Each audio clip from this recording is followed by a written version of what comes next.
ஒரு பெரிய காட்டில் அழகர் என்ற சிறிய யானை வாழ்ந்து வந்தது.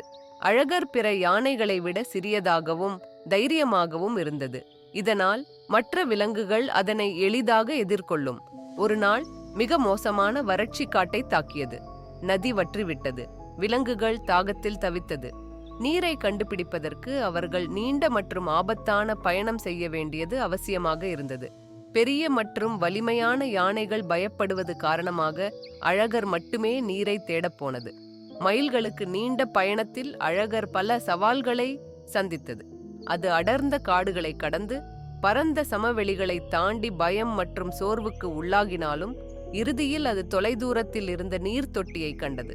மிகுந்த மகிழ்ச்சியில் அது தனது மகிழ்ச்சியை பகிர்ந்து மற்ற விலங்குகளை நீர் தொட்டிக்கு வழிநடத்தியது. மற்ற விலங்குகள் அழகரின் தைரியத்தையும் முனைப்பையும் கொண்டாடி மகிழ்ந்தன.